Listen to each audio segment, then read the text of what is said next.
Hi, Bill O'Keefe here. Welcome to the Churchclara herd in Clara, County Kilkenny, and we're doing another video for the Irish Pure Friesian Club for 2021.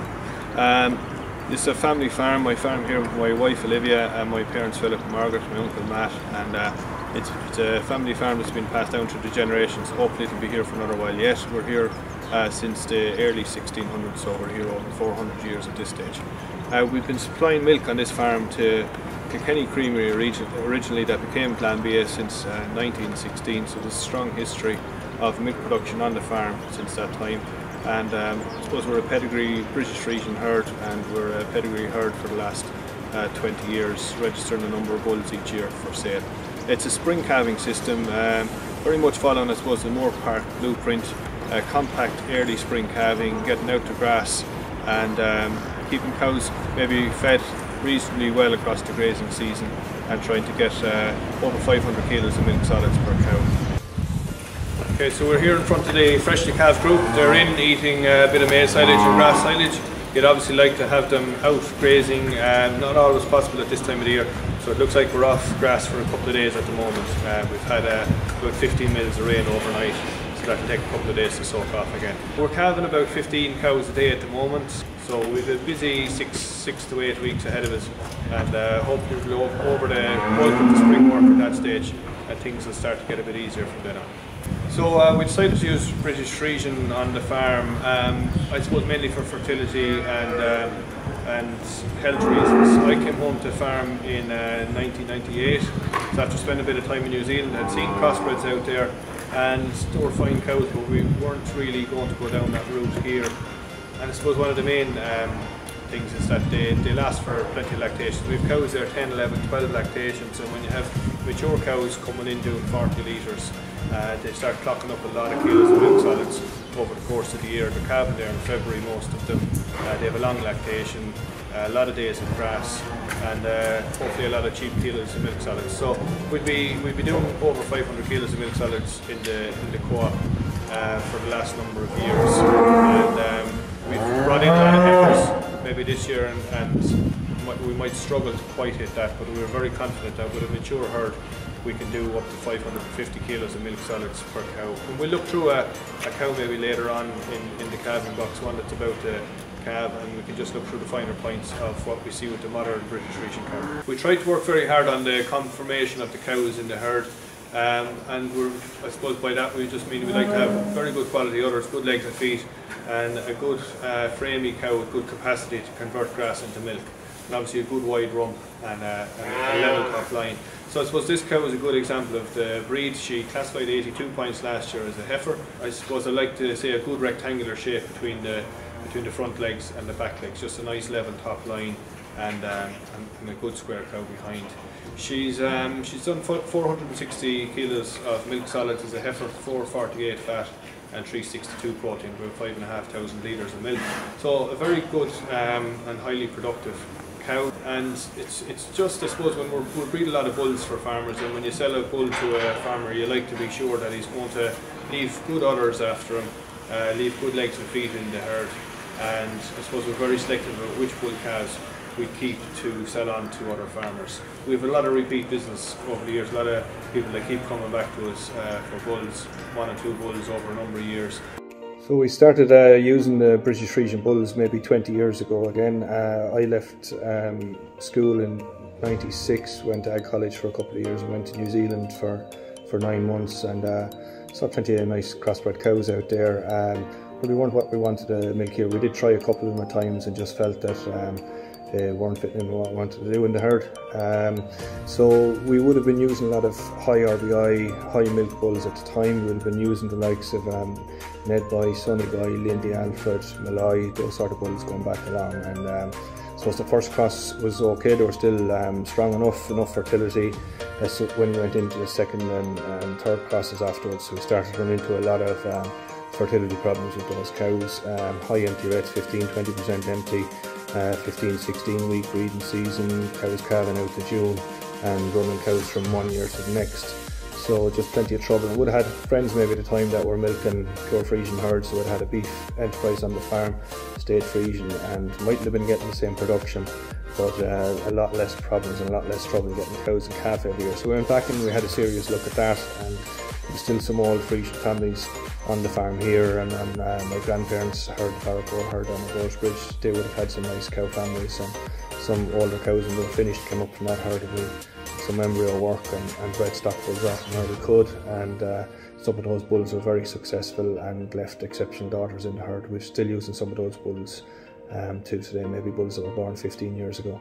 So we've gone in and tried to pick up older Friesian genetics where we could, the likes of Horn and Pegasus, Grove Breadwinner bloodlines, going back using bulls from the likes of the Catlane herd, Lakemead herd, Black Isle herd, and Castledale and Nearwater in more recent times, and trying to blend those bloodlines in across the cow families that we had here and pick up any older families that we could along the way. And I suppose we've added to the herd over the years. We've brought in sales in Black Isle, Culverness, Langley in recent times, and a few females added as well from the Castledale herd in Northern Ireland, and then some of our own genetics. And I suppose we're trying to breed as productive a cow as possible, like a nice type cow, so we'd have to herd to be classified VG or excellent at this stage.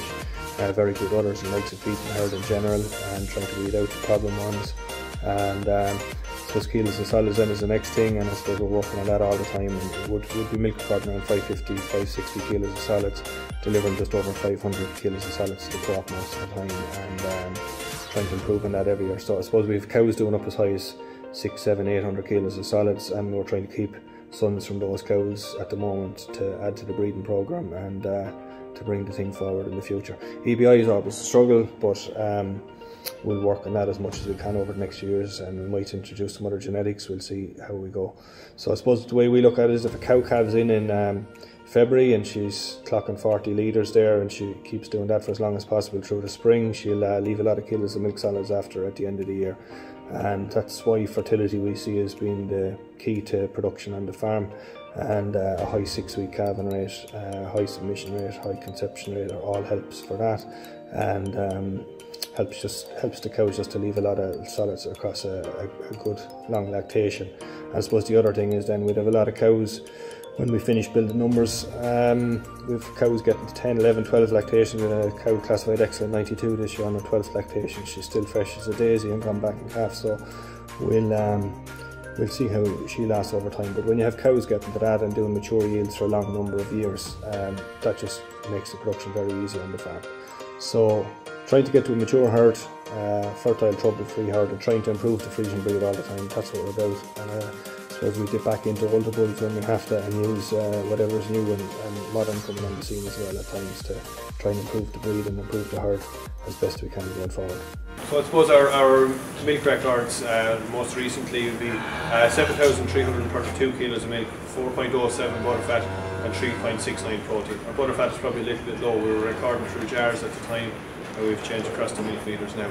That's 569 kilos of solids from the herd, with a 364-day calving interval and 88% calved in 6 weeks. I suppose our EBI would say that we're minus 171 kilos of milk, minus 2.4 kilos of fat, and minus 4 kilos of protein, and minus 13 on our milk sub-index. So it's all a little bit hard to understand at times. So we're plus 80 on fertility, but we'd see bulls at plus 200 and 300 on fertility, and not doing the same figures as what the cows in the herd are doing. We've a 450 acre grazing platform here now in Clara, which is brilliant, but I suppose it's a long, narrow farm. It creates its own challenges. So it's 1.5 kilometres from the milking parlour to the far end on one side, and it's 2.5 kilometres to the far end on the other side. So there's a lot of walking involved in that, and I suppose this year we would have increased silage pits on the farm. We've gone from 1,200 tonnes of storage to 2,500 tonnes of silage storage.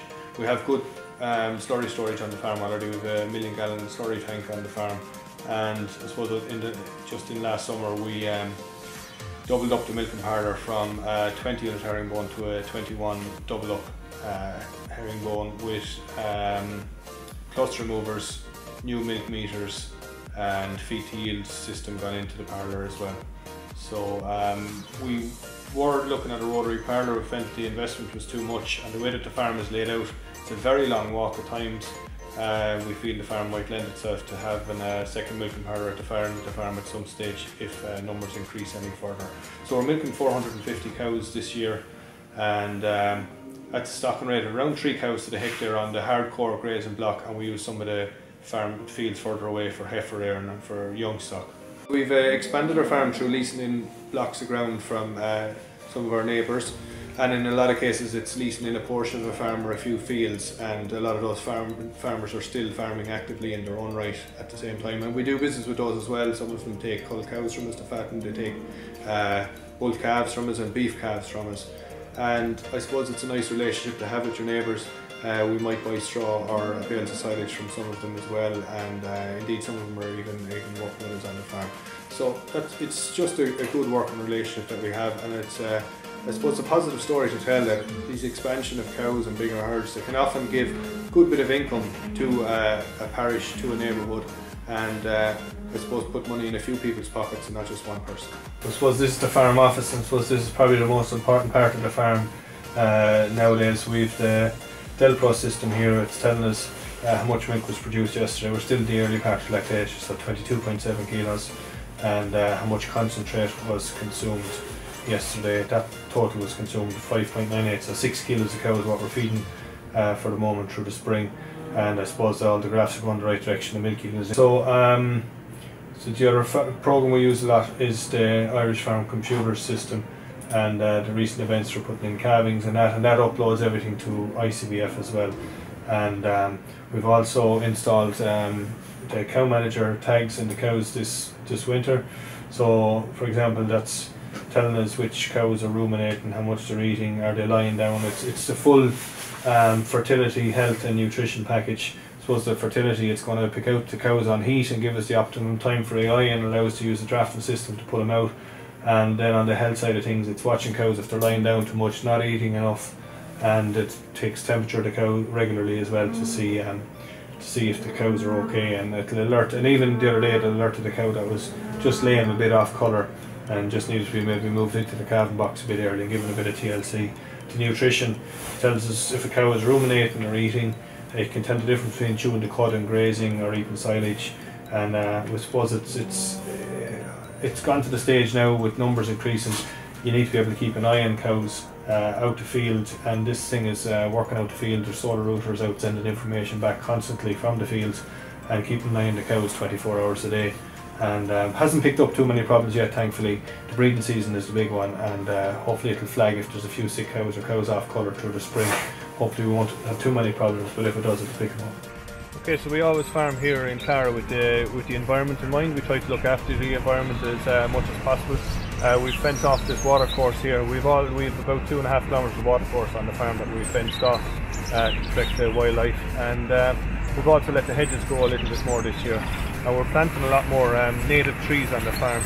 I suppose it's one thing, it's trying to educate farmers. I suppose we would have planted maybe chestnut and beech trees going back, which aren't native, and I suppose we're trying to move over towards oak, white thorn, ash unfortunately with the dieback we're staying away from. We've planted some willows and some birch trees and some holly on the farm as well this winter. So all we're trying to do a small bit for the environment to try and improve things, improve biodiversity, and maybe create some small habitats on the farm. We're looking at maybe create some ponds along the stream in the future, just to improve things further. Historically, we wouldn't have taken out a whole lot of hedgerows out of the farm, and we would have a stream running right down through the middle of the whole farm actually at the moment. It's something that we're conscious of protecting and working with and working around. And we're very happy that we've left all the old hedgerows on the farm and planted some new hedgerows, and we'd have planted about 300 trees this winter, and it's something that we try to do every winter, is add to the habitat, the biodiversity and the native woodland in pockets that we have on the farm. So that's it from Churchclara herd, lads, and I hope you enjoyed the video. You know what we're trying to do here, trying to breed a herd of fertile, healthy and productive British Friesian cows while looking after the environment and doing our bit for more biodiversity and for our carbon footprint as well. So hopefully we can pass the farm on in a better state than we got it in the future.